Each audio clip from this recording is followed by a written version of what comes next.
Hello दोस्तों, आपने अकबर के बारे में तो सुना ही होगा। आपको पता ही है कि उसने आधी से ज़्यादा दुनिया को जीत लिया था।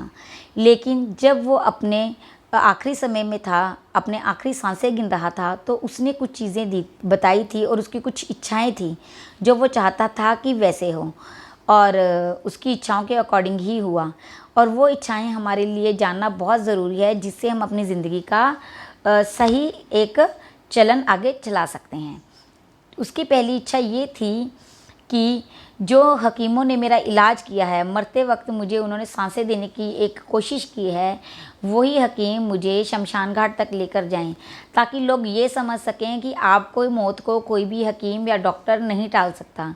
अगर आपकी मौत आ गई है तो वो निश्चित है और वो उसी समय होएगी, चाहे आप कितने भी बड़े हॉस्पिटल में कितने भी अच्छे डॉक्टर से इलाज करवाएं।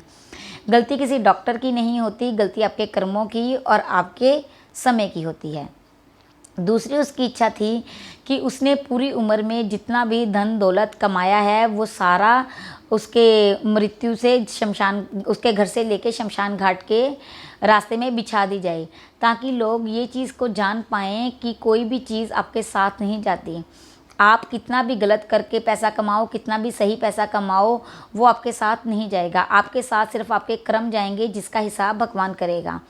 और लोग ये बात को जान पाएँ कि आपको खाली हाथ आके खाली हाथ ही जाना है, इसीलिए ये दौलत आपके साथ नहीं जाएगी। इसीलिए सिर्फ ईमानदारी का पैसा ही कमाएं और सुख शांति की रोटी खाएं। तीसरी उसकी इच्छा ये थी कि जब वो मरे तो उसके हाथ दोनों बाहर होने चाहिए, क्योंकि वो लोगों को ये दिखाना चाहता था कि हम खाली हाथ आते हैं और खाली हाथ ही जाते हैं। हमारे साथ सिर्फ हमारे हाथों की लकीरें जाती हैं, जिसमें हमारे कर्म होते हैं कि हम कैसे कर्म करते हैं।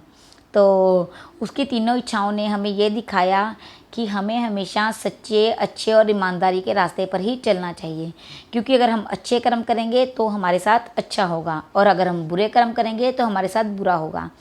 कोई भी धोखाधड़ी का पैसा आप ना कमाएं, किसी को दुखी करके पैसा आप ना कमाएं। वो पैसा सिर्फ यहीं रह जाएगा और आप भगवान के साथ इसका हिसाब अगले जन्म में भुगतेंगे। और जो पहला था वो यही कि हम कितनी भी बड़े इलाज करवा लें, अगर हमारी मौत निश्चित है तो वो होकर रहेगी। पर इसका मतलब ये नहीं है कि हम अपनी बीमारियों को बिल्कुल भी ना पहचानें और हम इलाज करवाने की कोई इच्छा ही ना रखें। इलाज करवाएं, लेकिन ये ना सोचें कि किसी डॉक्टर की वजह से आपकी मृत्यु हो गई है या किसी डॉक्टर की वजह से आपके साथ गलत हो गया है। ये सारे आपके अपने कर्म होते हैं। अच्छे कर्म कीजिए, अच्छा फल पाइए। धन्यवाद।